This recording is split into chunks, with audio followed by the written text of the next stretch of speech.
Welcome back to this week's video where I am interviewing another leading thinker in business. And this week, I'm actually interviewing John. And John Adams is someone I've known for a few years in a slightly different capacity, actually, than, say, from a recruitment perspective.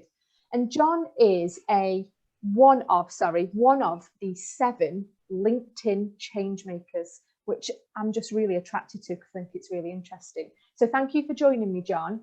I'm going to let you introduce actually what a change maker is. Is that all right? Yeah, that's fine. Carry on. Well, first of all, thanks for having me on the podcast. You're welcome. And yes, so there are seven of us. We are all campaigning to bring about change in the modern workplace. So we have Ben, for instance, who is a mental health campaigner, who's looking for more mental health support in the workplace. There's Lizzie Carr, who is an environmental campaigner, so she wants a more environmentally friendly approach to work. Then we have others who are campaigning on inclusion and diversity issues, including disability and as well as race and sexuality. And then there is myself. I am campaigning for greater access to flexible working for people with caring responsibilities. Yeah, and I think that's, to be fair, they're all equally important, aren't they? And I can see why LinkedIn are on a huge drive at the moment. They've got such a vast audience, haven't they? But I'm like you, I'm equally as passionate about flexible working. I'm trying to establish more of a, I'd say like a united approach towards it, because there's so many businesses that approach it in different ways, and some just literally say no, don't they, and put on the anchors. Well, they do, and I think this is where COVID-19 was, dare I say it, was a bit of a blessing. Obviously, I don't want to make light of it. It's been a horrendous condition for many people. But of course, the enforced and rapid remote working that many employers have had to adopt has shown that actually flexible working can work. And there must be businesses out there who have only survived because they have rapidly adopted remote flexible working practices. And the interesting, of course, in England at the moment, we're back into this second lockdown, but on this occasion, schools have stayed open. In lockdown 1, we were all, myself and my wife included, spinning plates, trying to work while also educating children. Whereas on this occasion, it's not quite such a crisis scenario.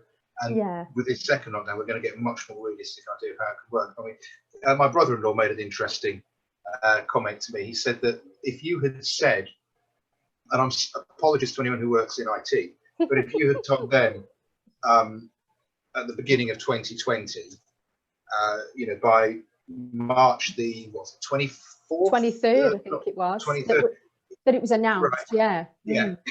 Everyone is going to be put under orders to work from home. They'd have said, no, it can't be done. And yet it's been forced upon people. And IT, I mean, I think we all experienced it the first couple of weeks of lockdown, nothing quite worked properly. But after that, everything worked. So, it can be done. Yeah, I think that what this pandemic has basically taught the business community is that, well, I think it's just brought ahead a change that needed to be made. Maybe some businesses might not have considered it for the next 5 years or even longer. That's what's the scary prospect. Whereas they just had to deal with it, didn't they? They had to adapt. They had to change. And if their business was to survive, which you're right, so many did survive because their workers were allowed to carry on working. And I think it also meant that businesses reduced the amount of people they needed to put on furlough, even though that was vast. If they could have people working from home, they had to allow it to happen. And they had to allow people to work from home with dependents around them, which I think is the main thing. Because ordinarily I've experienced businesses where, no, I don't fancy allowing someone to work from home because they've got a baby with them, or their child is in nursery from 9 till 3 or school. And businesses just had to accept that a child was going to be present, but their working day would have to carry on or times be adjusted. I think it's interesting how attitudes have changed. I really do. Well, you're right, and attitudes have changed, and of course there are those lines of work where we've always been told where it just absolutely is not possible to work from home. And the thing I like to sort of point out is I've got a friend who works in law enforcement, and even he was working from home for a couple of days a week. So we've shown that it can be done, and the thing that I find fascinating is the lack of noise from organisations like the Confederation of British Industry, Federation of Small Businesses, Institute of Directors, or even employees themselves. There's been a resounding silence on the issue of productivity, even when people have had to work with children around them. Which I'm going to be quite honest and say, working when you've got children around you is far from ideal. But a gentle shift in work hours, or a huge shift in work hours if people have to, and these things can be accommodated. It can be done, and I think also hopefully what we've seen now is a bit of a levelling whereby senior management have been in the same position of their operational staff, of having to work from home with their offspring around. And I would hope that maybe we'll see a bit more empathy, basically, from and acceptance of flexible working. I think that's the thing, isn't it, John? Is it's acceptance, and not always. It doesn't always have to be a no, because flexible working can be done in many different ways, can't it? It could just be a shift in working hours. We had one client give us a great example that they had like a shift operating because it was more of like, say, a facility where they needed to have a shift element. Ordinarily, they would never have had an evening shift, but they actually put on a night shift for working parents because it worked for their business, but also it worked for the individuals. It didn't run forever. They were allowed to carry on because they were a key worker industry, but it ran for a period of weeks where actually it suited the business an incredibly busy time to flip in this, say, third or fourth shift where they could accommodate people. Definitely isn't a long-term plan for them. It doesn't work.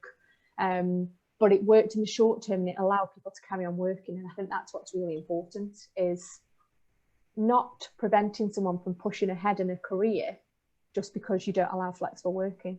Does that make sense? It makes complete sense. And there are, the Women's Business Council produced a very interesting document last year called 100 Ways to Work Flexibly.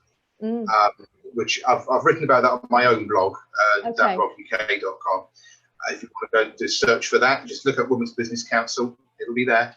And they've basically gone out and sourced a lot of different case studies of individuals who were working flexibly. And the message from there, they had Roger Whiteside, the CEO, the CEO of Greggs, was there. The point he made at the launch of this report was flexible working is not part-time working, which is the mistake a lot of people make. And within the Women's Business Council document, they've got case studies of people who are working term time. They have term time only. They had case studies of people who are working compressed hours. They had job shares were another one that were in there. So there were all these different examples, and the people in the document were quite open about why they were working flexibly. So yes, there was the individuals such as myself and yourself, Kerry, and people who were trying to juggle children as well as holding down the job. There were those who maybe had an older parent, or maybe another relative looking after. One guy was an incredibly successful equestrian. So he was actually looking to work flexibly and while at the same time keep his career as an equestrian going, a show jumper. So there are all sorts of ways of flexible working, and this is a big talent retention issue. There's an organisation run by a guy called Han Song Lee called Daddy Life, and they did some very interesting research a couple of years ago. They called it the Millennial Dad at Work Report. Right, okay, I think I've heard of that. Yeah, where they interviewed a couple of thousand guys across the UK under the age of 40, all of who had become fathers. A third of them had moved job within the first year of becoming a father because they couldn't get the flexibility they needed within the job. a further third were actively looking for another job. It's a scary number, isn't it? Yeah, so employers need to be, if they're looking to retain male talent, they need to be flexible just in the same way. They need to be flexible to employ or to retain female talent. I think that's an important distinction, as in there should be no distinction between whether you're a dad, a mum, or a carer in some capacity. Because flexible working, we've said this before, John, but it's not just at parents and carers, it's in general for people, isn't it? But I know you and I are focusing on the parenting aspects. I think I've had this chat with you before. My husband has managed to secure a role that he's been in now for the last 4 or 5 years, where he's allowed that flexible working element. And he takes our little boy to school 4 days out of 5, and then I take him to school on the 5th day. And so many of people that I know in the business community and our friendships all, wow, you're taking your child to school, that's fantastic. But actually, it's only, he probably gets about 10 or 15 minutes flexibility at the start of a working day to be the rest of the workforce in his business. So it's not, you don't always need to have a huge difference to your working hours, do you? It can be a slight shift, but it adds such a benefit to the individual who's doing it. It can't always fall just on one parent, can it? No, it can't fall on one parent. Just to take a step back there about what you were saying about there should be no distinction between men and women. I think there are those employers who are more liberal to offering flexible working, educating their female workforce about flexible working. They are their male workforce. There's I'd agree. Some research done by the University of Birmingham Business School did actually highlight that very point. In fact, oh gosh, I can't remember who it was. I actually wrote about it for LinkedIn Changemakers just the other day. There was some other research the other day showing 30% of men don't know what their flexible working rights are, compared with a figure for women. Yes. 10%. And I think employers, I'm waiting for the first court case, because someone is going to trip up with a same-sex couple. Yes. At which point it'll be discrimination on the grounds of sexuality. And at some point it's going to happen. Yeah, I think sadly people... Yeah, I think you're right in terms of just the talent aspect as well. If we wind back a couple of minutes ago, what you were saying about talent, the amount, obviously we're in recruitment, and the amount of clients that we've worked with over the years that have definitely turned away talent, whether male or female, because they need a little bit of flexibility. They just presume that they want part-time because they need to do the school run at one end of the day. And don't get me wrong, I appreciate that the school run at the end of the day at 3:30 or 3 o'clock is perhaps more challenging for a business to manage, but not anymore. Now we know that people can work from home and that it works. It might not be something on a permanent basis. It might be you do that 1 or 2 days a week, but that will add so much value, and I think the talent resource that people are missing out on, that's a big factor, isn't it, in terms of the growth of your business?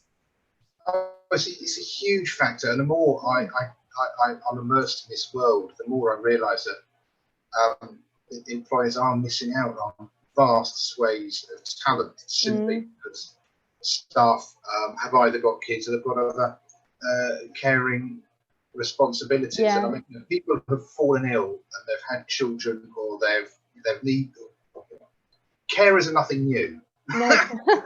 Responsibilities are nothing new. So I don't know why we have this workforce or this workplace culture that isn't more flexible. And the thing that always gets me is, when you'll know the rules better than me, Kerry, but a lot of companies have this 28-week policy, don't they, where you have to be in a role for 28 weeks before you can actually apply for flexible working. I mean, I think it might be 26 weeks, I think, or maybe that's for requesting towards, like, say, maternity leave. It might be 28 weeks of flexible working. And then obviously they don't have to agree it straight away. They've got so many days before they have to reply, at which point they have an employee that's incredibly anxious because this is a big deal to them. Whereas what COVID has taught us, John, is that businesses had to agree flexible working like that when the announcement was made, and they had to make it work. And that's what I'm really excited about for the future. We've been very fortunate in the last 3 or 4 months where recruitment has really ramped up. businesses are really finding their feet again and pushing forward on any recruitment that they might have put a stop to during lockdown. And I'd probably say 9 out of 10 businesses that we're working with, flexible working, it's not even a problem.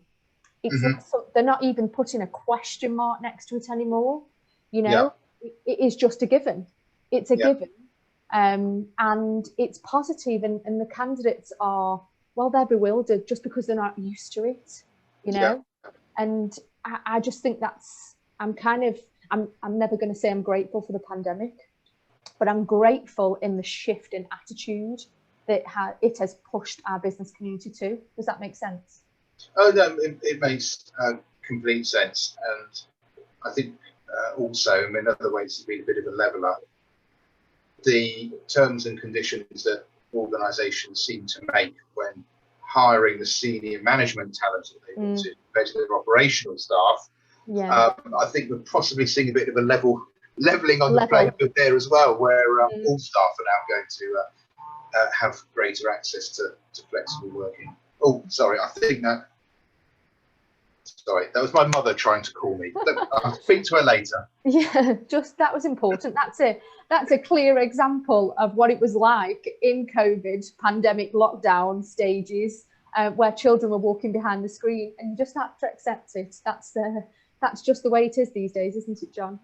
Well, it is, and I mean, I've recorded a number of sort of interviews like this, and more often not, one of the kids has, walked in. But it's just everybody's just so used to it now. Just half of the calls, I think. I think the business community and people in general have just become more human about it. And actually, when someone is requesting flexible working, it's got to work for your business, hasn't it? Ultimately, it doesn't work for every business. And when you were said earlier about productivity levels, I have heard examples of where people haven't been as productive, because it doesn't suit them on a personal level. They would prefer to be in a team environment, in an office environment where they can see each other on a daily basis, albeit at a safe distance. So I think, flexible working works for some people and some businesses. I'm really hopeful that moving forward, every business will consider it on an individual basis, rather than before it was just an outright no. It doesn't work. Well, you're right. And I think, you're absolutely right. I am not of that mindset. I personally it's possibly due to my personal circumstances, which I should possibly make clear at the start. And I've been the main carer for my kids for almost a decade now. My wife has gone out to work full time. The whole me sort of blogging thing and that taking off, that was a complete accident. So with both my kids at school now, I do sort of increasingly work for myself from home. So I fit family life, or I fit my work around family life, with varying degrees of success in certain days. I've got to be honest, but it's the same for everyone. Yeah, of course, yeah. But Kerry-Ann, I've completely forgotten the point I was trying to make. I do apologise. We were literally just talking about the fact that it doesn't work for every business, and not everyone is productive when working from home. I think it's fair to recognise actually some people do prefer to be in the office. And as I say, for me, I've got my wife work. She's been working from home since March. She's just to my left here, so I'm not actually on my own during the day, and I've got the hustle of the kids around me after school hours. And it is people who live on their own, maybe the younger generation, possibly some of the older empty nesters as well, who do want people around them, which is totally understandable. And I think actually post-pandemic, when we are actually through this, I think we are possibly going to suddenly shift to people working in a workplace maybe 2, maybe 3 days a week, and the other days at home. I agree. Which I think would actually be quite a good compromise, halfway house. I think it's definitely becoming more of a modern approach to it. We see this happening in other countries, don't we? And they work incredibly well. School hours, working flexibly where it doesn't actually mean that people need to be fearful of, saying we've got a doctor's appointment, things like that, John. All those attitudes have changed. I think if we're now in a working world where you're not fearful of approaching someone about flexible working, that they can actually adjust it to suit you. I think you're right about the millennials. I think you're right about people who live alone, but even some working parents, you know, they were absolutely chomping at the bit to get back to working in an office environment because they had the kids at home, you know, and it was really challenging, and it meant really long days for them because some people had to adjust their hours to being working at night, yet obviously they were on the job, as in being a teacher in the day. So, you know, I think as long as businesses approach it fairly, but with a modern approach now, I just think the pandemic has brought that now to the forefront, and we can't ignore it, can we? You know, and I think that's what you're doing as a LinkedIn change maker. I think it's just really pushing it to the front of every conversation now for every business leader, every board team, every HR professional. They've got to be thinking this is possible. Oh, they have, yes. Well, we've proven that it can be. I mean, exactly. What was his name? The CEO of Barclays, his name escapes me. He made a very interesting comment saying that the days of having 7,000 staff in an office are through. He said the bank could work perfectly well with the staff working from their kitchens. And think about how much businesses are saving on rent as well, and building costs, you know, and granted, I know that then has a knock-on effect on those buildings, but businesses will be saving money as well as being able to afford people the luxury of working in a more flexible way. Oh, well, yes, but I mean, I think if we take a sort of big picture view of that, well, first, actually, if social distancing is going to be maintained in offices permanently, I do question how much money businesses are actually going to save, because they may have to keep the same real estate for fewer staff. But at the same time, I mean, I live near London, not actually live in it, and the number of cranes and the amount of construction work going on, I've often found myself wondering, is there actually demand for this office space? But are we now in a point whereby we can rethink our town centres, whereby some of that office space can actually be converted into housing? It's housing, And when also we've got other issues there with people working from home more. I know the government has been pushing people, you know, when we were allowed to go out, you know, go buy a Pret sandwich, you know, which seemed to be their sole aim to save some of those city centre businesses, which is, it's very sad to see businesses struggling, businesses failing, but actually maybe their future is out of the city centres where people working from home will actually shop local. How many Costas do we need? Maybe we can actually get one or two family owned. I agree. In places out in the provinces, which I think we've actually got an opportunity here to really shift the economy, make it more sustainable, and have these smaller independent businesses thriving, and smaller independent businesses are better at paying tax. But do you know what, John, I agree as a whole, as in what has happened over the last few months is really encourage people to shift their mindset, shopping habits, everything has changed. I can't remember the last time I physically went into a department store to pay, say, shop for clothes, for example. It's completely changed how, you know, how we approach now, but spending, you know, Christmas presents, for example, it's all done online, whereas ordinarily I might have taken myself off to the Trafford Centre and spent a whole day doing our Christmas shopping together as a family, which obviously we can't do right now, but we wouldn't have done it pre the second lockdown. So I think there is a complete change there on habits in general. So let's hope that at the forefront of that change is what we're talking about today, and that's flexible working. Wouldn't that be amazing? It would be. See more of it, you know, more of it, and not just because businesses had to, but because they want to and they recognise benefits.